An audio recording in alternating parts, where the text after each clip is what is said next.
Enquête menée par un consortium international de médias dont font partie la BBC, Mediapart ou encore RFI. Congo hold-up, des millions de documents bancaires prouvant d'importants détournements de fonds publics en République démocratique du Congo. Parmi les principaux responsables présumés, l'ancien président Joseph Kabila, son premier cercle également. Bonjour à vous, Sonia Rollet, vous êtes Bonjour. journaliste à RFI, notre concert. Merci d'être là.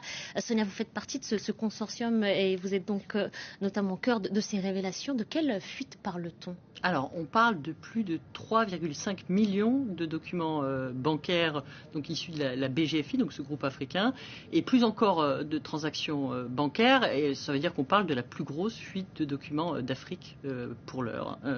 Et ça a été analysé pendant 9 mois par un collectif, vous le disiez, de journalistes, mais aussi de chercheurs, parce qu'évidemment c'est colossal.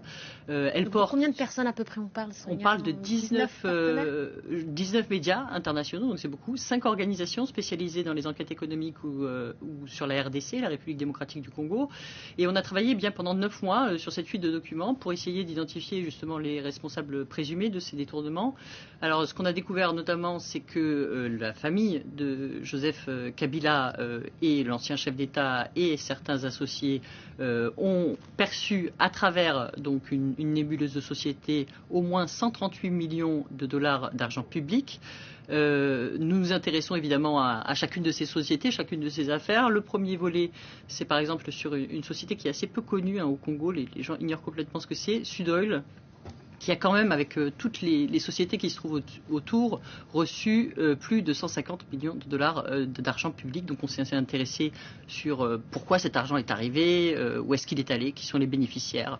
On a découvert d'énormes retraits en liquide, on a découvert l'évaporation en fait, des recettes de l'État. On a suivi en fait toutes ces transactions.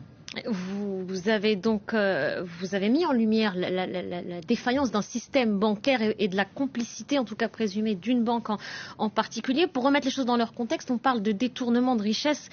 Vous le citiez à l'instant, plusieurs millions d'euros, alors qu'on parle d'un des pays les plus pauvres au monde. 70% de la population vit avec moins de 2 dollars par jour. Je donne ces éléments pour remettre un peu en perspective et en contexte. Comment est-ce que vous avez procédé ? Quel a été le mode opératoire ? Alors on a commencé par l'analyse de ces données, donc l'analyse des comptes. C'était vraiment important pour nous et c'est pour ça que le chiffre de 138 millions, c'est vraiment ce qu'on a pu prouver, sur lequel on peut tracer, donc tracer depuis les comptes par exemple de la Banque centrale ou d'institutions comme la Commission électorale ou l'Assemblée nationale, jusqu'aux comptes des sociétés donc, qui sont tenues par ce premier cercle, et puis jusqu'au qu'est-ce qu'on en fait, quoi. C'est-à-dire concrètement, ici achat de maison, ici on a financé par exemple un bateau, enfin on a essayé de savoir exactement ce qui était fait de cet argent et comment il s'était retrouvé là.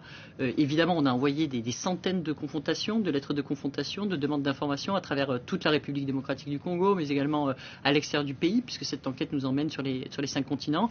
Ce qu'il faut savoir, c'est que l'ancien président Joseph Kabila, sa famille ou ses principaux associés n'ont pas donné suite à ces questions, qui cherchaient à comprendre ces flux financiers, pourquoi est-ce qu'ils avaient été opérés de cette manière.